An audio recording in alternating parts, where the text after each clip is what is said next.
ছোটবেলা থেকে আমার মনে একটা প্রশ্নই আসতো যে কৃষ্ণ ভগবান কি করে হতে পারে? কারণ কৃষ্ণের আচার-আচরণ ভগবান সুলভ নয়। এটা ঠিক যে আমি ছোটবেলা থেকে কৃষ্ণকে দেখে খুব ভালো লাগতো আমার। কৃষ্ণের প্রতি একটা আকর্ষণ বোধ হতো। টিভিতে যখনই কৃষ্ণ সিরিয়ালটা আসতো আমি রামায়ণ দেখেছি, মহাভারত দেখেছি।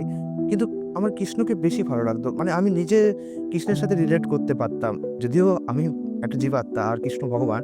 কিন্তু কৃষ্ণের যে আচার-আচরণ, খেলাধুলো মানে সত্যি কথা বলতে কি ছোটবেলায় আমি ভাবিনি যে কৃষ্ণ ভগবান হতে পারে। আমি ভাবতাম কৃষ্ণ হয়তো কোনো একটা দেবতা হতে পারে যে কিনা খেলাধুলা করছে, ভালোবাসে, তার মায়ের সাথে শাসন খায়। তো আমার মনে অনেক প্রশ্ন থাকতো যে কৃষ্ণ ভগবান হয়তো নয়। কারণ কৃষ্ণ কি করে গোপীদের বস্ত্র চুরি করতে পারে? একটা ভগবান হয়ে এত অমর্যাদাকর কাজ কি করতে পারে? আবার যদি সে ভগবানই হয় তাহলে তাকে কি করে মাতা যশোদা কোমরে দড়ি বাঁধতে পারে? এবং সে কাঁদছে। আমরা দেখছি যে কৃষ্ণ কাঁদছে যখন মাতা যশোদা দড়ি বাঁধতে আসে। অ্যাকচুয়ালি পরে আমি এখন বুঝেছি যে কৃষ্ণের লীলা বোঝা আমাদের কম মনে হয়। কৃষ্ণ যখন এখানে আসে এত সুন্দরভাবে অভিনয় করতে পারে যে কি বলবো? মানে আমরা বুঝতেই পারি না যে ভগবান এবং এই কারণেই তো যারা ভক্ত তারাই শুধু কৃষ্ণকে চিনতে পারে যে এ ভগবান। আর যারা অভক্ত বা অসুর তারা বিমোহিত হয়ে যায়। তারা বুঝতেই পারে না যে কৃষ্ণ ভগবান। যাই হোক, ছোটবেলা থেকে যে সমস্ত প্রশ্ন আমার মনে এসেছিল তার অনেক উত্তরই আমি পেয়ে গিয়েছি। প্রথমত বস্ত্রহরণ যে লীলা যেটা আমার মনে একটু খটকা লাগাতো। তো আমি পরে জানলাম যে গোপীরা তারা কাত্যায়নী ব্রত করেছিল যে কৃষ্ণকে আমাদের প্রতিরূপে দিতে হবে। এবার কাত্যায়নী দেবী তাদের মনস্কামনা পূরণ করেছিল। অ্যাকচুয়ালি কৃষ্ণ তো জানতো যে গোপীরা কি চায়। এবার বৈদিক শাস্ত্রের নির্দেশ অনুসারে যে স্ত্রীরা মানে স্বামীর সামনে ছিল নগ্ন হতে পারবে না। ঠিক আছে? তো কৃষ্ণ এই কারণে এই লীলাটি প্রদর্শন করেছিল যাতে তারা সবাই বৈদিক শাস্ত্র অনুসারে ভগবানের কে পতি হিসাবে পেতে পারে।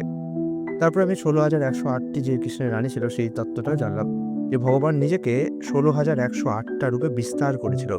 যখন নারদ মুনি দ্বারকায় এসেছিল তখন তিনি দেখলেন যে ভগবানের প্রত্যেকটা বাড়ি আছে ১৬,১০৮টা বাড়ি এবং প্রতিটা বাড়ি ঐশ্বর্যমণ্ডিত এবং প্রতিটা গৃহে ভগবান নিজেকে আলাদা, আলাদা রূপে বিস্তার করেছে। অর্থাৎ ১৬,১০৮ জন যে মহিষী ছিল ভগবানের, তাদের কারোর মনে আক্ষেপ ছিল না, "হায়রে! কৃষ্ণ আজকে আমার কাছে এলো, আবার কত বছর পর, কত মাস পর আসবে।" না, এমন হয়নি যে ভগবান প্রত্যেকদিন একজনের সাথে সহবাস করেছেন। ভগবান নিজেকে ১৬,১০৮টি রূপে বিস্তার করে প্রত্যেককে তৃপ্ত করেছিলেন এবং এই হচ্ছে ভগবান। জড়জগতে যদি কোনো ব্যক্তি ভগবানের মতো এরকম নিজেকেও বিস্তার করতে পারে, তাহলে সে অসংখ্য পত্নী রাখতেই পারে। কিন্তু ভগবানের মতো কেউ বিস্তার করতে পারবে না। আমাদের জড়জগতে যে সমস্ত নৈতিকতা বা মোরালিটি আমরা বলি, সেটা জড়জগতের পরিপ্রেক্ষিতে তৈরি হয়। কিন্তু সেই নৈতিকতা বা মোরালিটি ভগবানের উপর খাটে না। কারণ সমস্ত নৈতিকতা বা মোরালিটির উৎস হচ্ছে ভগবান। যেমন উদাহরণ হিসাবে যখন দেশের রাজা আইন তৈরি করে, তখন যদিও রাজা সেই আইন নিজে মেনে চলতে পারে, কিন্তু আবার নাও পারে। যদিও রাজা কিন্তু এই আইনের ঊর্ধ্বে।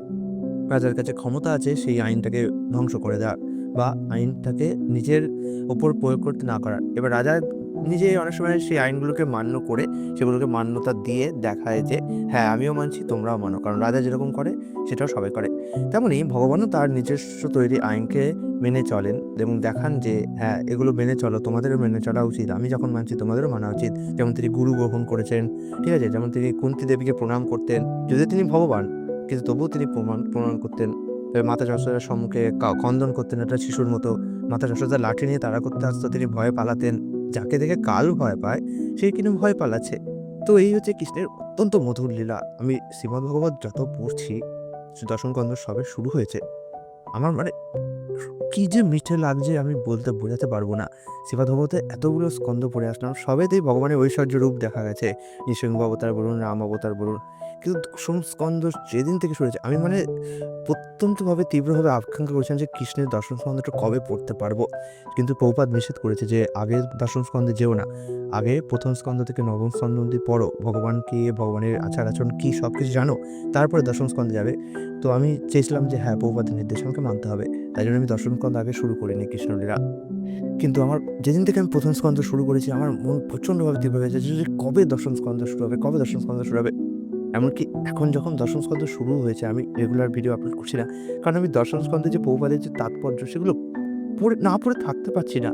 আমাকে আমার কেন জানি আকর্ষণ বোধ করছি ওই দশম স্কন্ধের কৃষ্ণের লীলাগুলির ওপর। বিশেষত কৃষ্ণের যে সুন্দর মুখ সেগুলোর উপর আমি খুব আকর্ষণ বোধ করছি। যাই হোক, যেটা বলছিলাম যে কৃষ্ণ কিভাবে ভগবান হতে পারেন এবং এভাবে এরকম লীলা করতে পারেন। এটা হচ্ছে উত্তর, ভগবান যখন তার ভক্তদের সাথে আসেন, তখন ভক্তদের আনন্দ বিধান করার জন্য যোগমায়া দিয়ে ১ম এ ভুলিয়ে দেন যে, "আমি ভগবান।"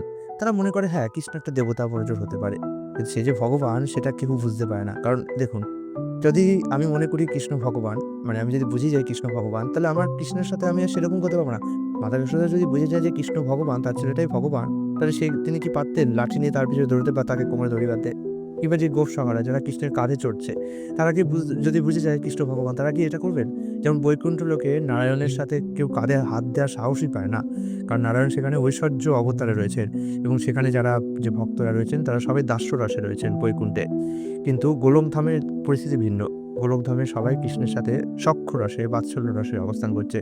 কারণ বৃন্দাবন ধামে আবার মাধুর্য রসে অবস্থান করছেন। তো কৃষ্ণ যদি ভগবান এটা যদি তারা বুঝতে পারেন, তাহলে এই রসটা না আর ছিন্ন হয়ে যাবে। যেমন উদাহরণ হিসাবে ধরুন কোনো একটা দেশের প্রেসিডেন্টের ছেলে, আপনি জানেন না যে সে প্রেসিডেন্টের ছেলে। এবার সে আপনার বাড়িতে এসছে, আপনার তাকে ভালো লেগেছে, আপনি তার সাথে খেলছেন, দুলছেন, তাকে হয়তো একটুখানি আদর করছেন কিংবা তাকে একটুখানি মাথায় হাত বুলিয়ে দিচ্ছেন, তাকে পিঠে চড়াচ্ছেন, ঠিক আছে? তার সাথে লুকোচুরি খেলছেন। এবার যেই মুহূর্তে আপনি জানবেন যে সেই দেশের প্রেসিডেন্টের ছেলে, তখন কিন্তু আর আপনি সেই রকম খেলা তার সাথে করতে পারবেন না, যেটা যতক্ষণ না জানবেন। কারণ জানবেন যে এটা প্রেসিডেন্টের ছেলে, এর যদি কিছু হয়ে যায় তাহলে আমার বিপদ আছে। তো যখনই আমরা ভগবানের ভগবত্তা সম্বন্ধে অবহিত হয়ে যাই, তখন আমরা আর ভগবানের সাথে সেরকম সম্পর্ক রাখতে পারি না।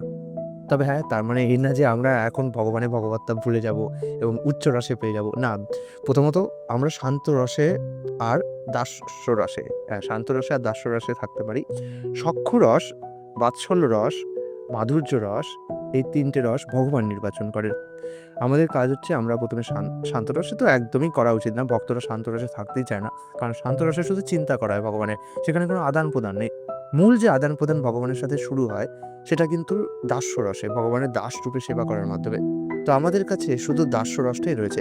আমরা ভগবানের ভগবত্তা ভুলে গিয়ে সখ্য রসে বা বাৎসল্য রসে এখনই করতে পারবো না। সেটা আমাদের পক্ষে সম্ভব না। আমাদের প্রথমে দাস্য রসে ভগবানের সেবা করে যেতে হবে। তারপরে যতই আমাদের ভাব বৃদ্ধি পাবে, তখন ভগবান ঠিক করবেন যে আমাদের কী রসে দেবেন। তিনি যদি মনে করেন যে এর মধ্যে সখ্য রস আছে, তা তিনি আমাদের সখারূপে গোলকে নিয়ে যাবেন। যদি তিনি মনে করেন যে এর মধ্যে আ বাৎসল্য রস আছে, তাহলে তিনি আমাদের গোকুলে নিয়ে যাবেন। আবার যদি তিনি মনে করেন যে এর মধ্যে মাধুর্য রস আছে, তাহলে তিনি আমাদের বৃন্দাবন ধামে নিয়ে যাবেন। সেটা ভগবান নির্বাচন করবেন। আমরা নির্বাচন করতে পারি না যে আমি কৃষ্ণের পিতা হব, কৃষ্ণের মাতা হব কিংবা আমি কৃষ্ণের সখা হব। প্রত্যেকেই জয় জগতে চায় আমি কৃষ্ণের পিতা হব। কিন্তু এটা এই কারণে তারা চায় না যে তাদের মধ্যে বাৎসল্য রস আছে। তারা এই কারণে চায় যে হ্যাঁ, কৃষ্ণ হচ্ছে ভগবান। আমি যদি কৃষ্ণের পিতা হয়ে যাই বা মাতা হয়ে যাই, তাহলে আমি কৃষ্ণকে শাসন করতে পারবো। মানে আমি দেখাবো যে দেখো কৃষ্ণ পরমেশ্বর ভগবান আর আমি তাকে কিভাবে কন্ট্রোল করছি। এইটা ভাবলে চলবে না। আমাদের ভাবতে হবে দাস্য রসে ভগবানের সেবা করব। তারপরে ভগবান ঠিক করবেন। অ্যাকচুয়ালি মাতা যশোদা কিংবা নন্দ মহারাজ যখন কৃষ্ণের বাৎসল্য রসে সেবা করেন, তারা তো জানেই না যে তার পুত্র ভগবান। তো তার কাছে এটা এই মাথাতেই আসে না তাদের যে হ্যাঁ, আমি ভগবানকে নিয়ন্ত্রণ করছি, একে কন্ট্রোল করছি। মানে যখন আপনি ভগবানের ভক্ত হবেন, তখন আপনাকে ভগবান নিজে নির্বাচন করবেন যে আপনি কি রস নেবেন। তো যাই হোক, কৃষ্ণের এরকম অদ্ভুত, অদ্ভুত লীলার কাহিনী আছে। এমন একটা লীলার কথা আমার এখন মনে পড়ছে যে সেটা হচ্ছে কালীয় দমন লীলা। কালীয় দমন লীলাটা আমার কাছে খুব ভালো লেগেছিল। কারণ কালীয় নাগকে যেভাবে কৃষ্ণ নৃত্য করেছিল কালীয় নাগের মাথার ওপর, কালীয় নাগের লীলাটা অনেকটা আমি আমার নিজের জীবনের সাথে রিলেট করতে পারি। কারণ আমি ভক্ত নই, অভক্তই সত্যি কথা বলতে গেলে। আমার মধ্যে ক্রোধ, মদ, মাৎসর্য, ঈর্ষা সবকিছু আছে। আমি একদম পতিত।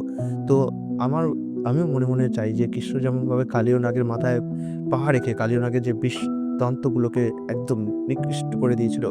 কালীয় নাগের যে উদ্ধত শিরকে গর্ভোদ্যত উদ্ধত শিরকে নামিয়ে দিয়েছিল। ভগবান শ্রীকৃষ্ণ আমাকে যেন সেইভাবে আমাকে মানে নামিয়ে দেন। মানে আমি জানি আমি অনেক কিছুতে ভুল করতে পারি। কারণ আমি ভক্ত হতে পারিনি। তো আমি ভগবানের কাছে মনে, মনে প্রার্থনা করি। তিনি যেন আমাকে সবসময় বিনীতভাবে রাখেন। তিনি আমাকে ধন, যশ, মান, সম্পত্তি কিচ্ছু যেন না দেন। কারণ এগুলো যখনই আমি পেয়ে যাব না, আমি ভগবানকে সত্যিই ভুলে যাব। এটা আমার মনে হয়। তো আমি কৃষ্ণের কাছে প্রার্থনা করি, "কৃষ্ণ, তোমার সেবার জন্য যেটুকু দরকার শুধু সেইটুকুই আমাকে দাও। তার অতিরিক্ত কিচ্ছু আমাকে দিও না।" এটা আমি ভগবানের কাছে প্রার্থনা করি। এবং হ্যাঁ, এটাও ঠিক যে মাঝে, মাঝে আমি ভুলে যাই যে কৃষ্ণ আমি তোমার কাছে এই প্রার্থনা করেছি। কারণ হ্যাঁ, মায়া তো সবসময় রয়েছে এবং মায়া ভুলিয়ে দেবে যে তুমি এই প্রার্থনা করেছ। মায়া বলবে, "ওকে, কৃষ্ণের কাছে প্রার্থনা করো না। কিছু টাকা যাতে পাওয়া যায়, কিছু বাড়ি যাতে পাওয়া যায়, কিছু গাড়ি যাতে পাওয়া যায়, কিছু ধন সম্পত্তি যশ যাতে পাওয়া যায়।" কিন্তু আমি তবুও নিজের মনকে বুদ্ধিকে বলি যে না, এগুলো ঠিক না। কৃষ্ণের কাছে আমি এগুলো চাইতে পারি না। কৃষ্ণের কাছে আমি শুধু ভক্তি চাইতে পারি। এছাড়া আর কিচ্ছু না। একটাও কিছু আমি চাইতে পারি না। এই হচ্ছে আজকের একটা ছোট্ট পডকাস্ট আপনাদের সামনে নিয়ে আসলাম। আগামীকাল আরও একটু অন্যরকম কিছু নিয়ে উপস্থিত হব। আজকের জন্য বিদায়। হরে কৃষ্ণ।